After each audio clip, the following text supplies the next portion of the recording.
Former spoiled kids, when did the real world really hit you? I was a spoiled rotten child and also into my teen years. My parents bought me a brand new red convertible for my 16th birthday. I threw a fit over it because what I actually wanted was my brother's old car that we still had, which was dark blue in color. I was so shallow and a horrible person back then. So what really turned me around? That next summer I took a job as a camp counselor at a local day camp. I did not have to work, but I was bored and sounded like something easy to do. I was so wrong. This day camp was specifically geared to the lower classes who could not afford childcare during the summer. We served them breakfast, lunch, and an afternoon snack. For a lot of the camp kids this was all they would eat that day, and on Fridays they would beg for extra food/snacks to take home for themselves and or their siblings, because they may not get to eat again until Monday. This really hit me hard, but the part that got me the most. This one kid, around 5 to 6, would refuse to take their shoes and socks off, even if we were going to the public pool that day. I couldn't understand why until one day he came in limping, like his feet were causing him so much pain. I convinced him to let me help him get his shoes and socks, so I could see what might be bothering him. Once I did, it took everything in me not to break down right there. His socks were covered in blood. His poor tiny little feet were covered in sores and his toes seemed to curl under a bit. He was in so much pain from the state of his feet. As it turns out, he had been wearing shoes about 3 sizes too small. His family couldn't afford new shoes. I took my lunch break and went out to buy him new socks and a few pairs of shoes. This broke me, which I definitely needed. It changed my way of thinking forever. Edit. Wow. Thank you for the gildings, kind strangers. I'm touched, truly. I grew up in Indonesia, a third world country, where you definitely have maids, if you're posting on Reddit. I grew up thinking it's common to have multiple maids. Moved to Singapore, a first world country, where people still have maids, but it's more of an upper middle class and above thing. Got assigned to sweep the floors by the teachers, and that was my first time holding a broom.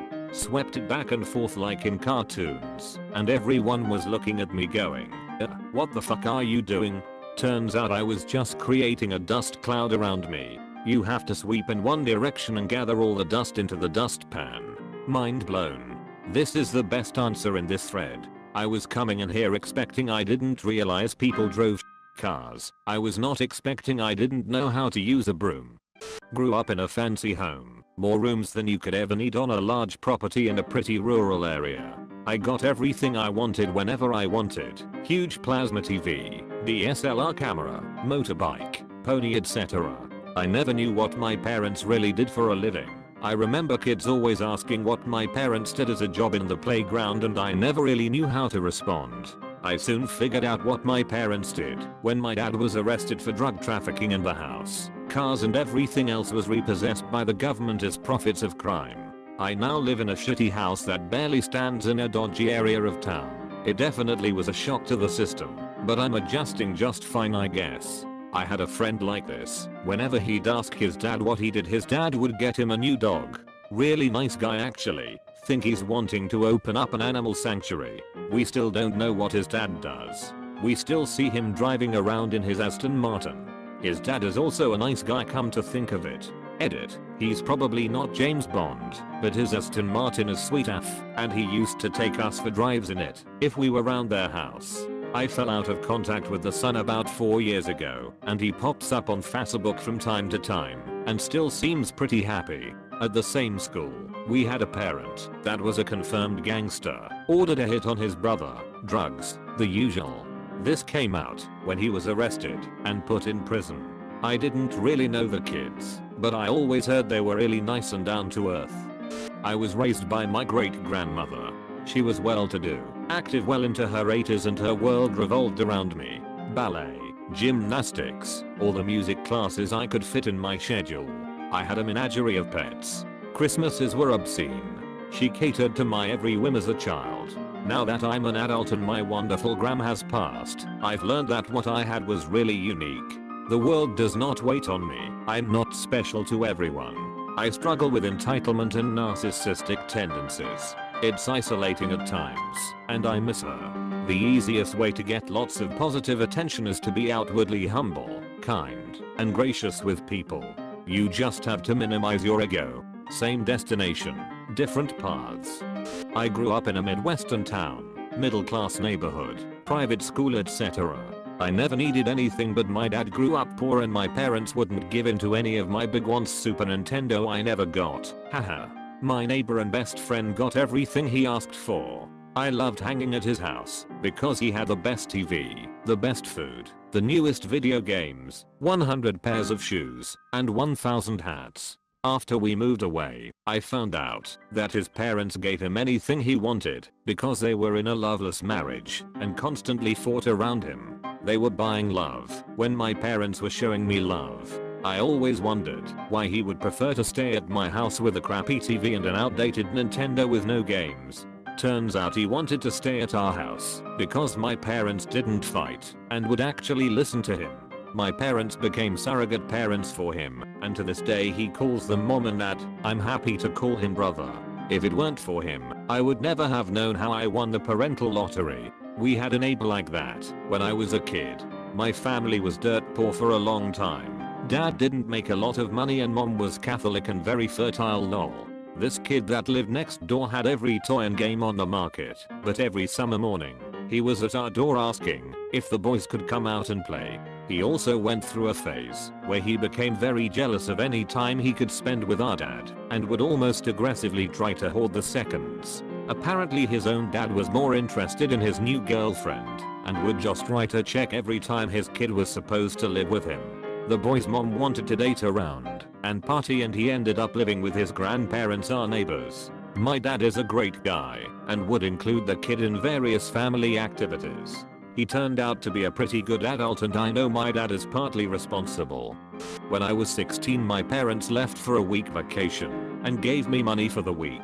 Since I didn't know how to do laundry, never even seen it done, I took all my clothes to the dry cleaner.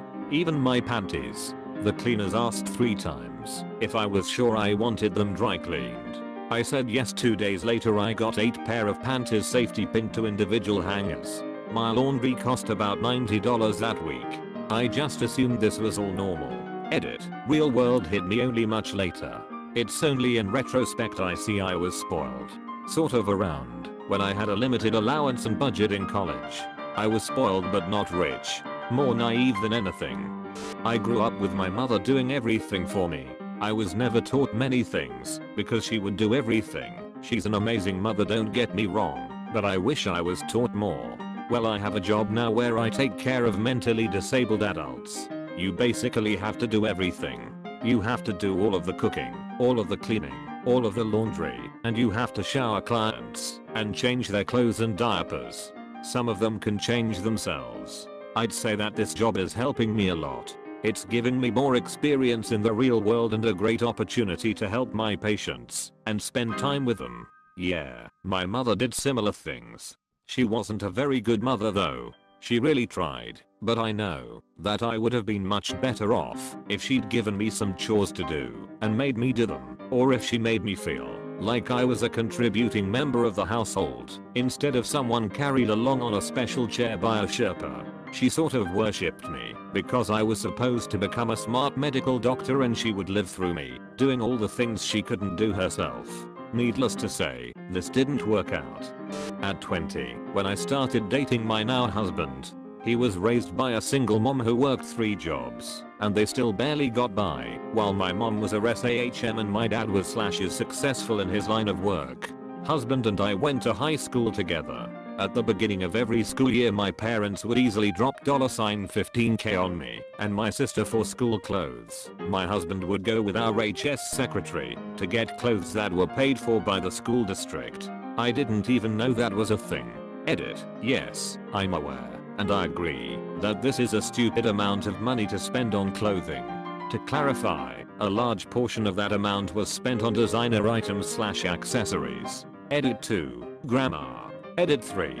Holy shit, this blew up in my sleep. Since a lot of you are asking, I have no idea why we went to the same school. I wasn't in charge of creating the imaginary dividing lines of our city. My husband and I have known each other for years, and we're always friends. We got together a couple years after high school for a drunken night complaining about exes and discovered we share a lot of the same ideals about relationships in general. We moved in together 3 weeks later lol. Yes, he makes decent money now, and yes, he's handsome as f. Sometimes I just stare at him, and I'm just like, how? Also, my parents are wealthy, I'm not. We live modestly and have very little wiggle room every month, but I truly and honestly don't give a shit because we are really happy.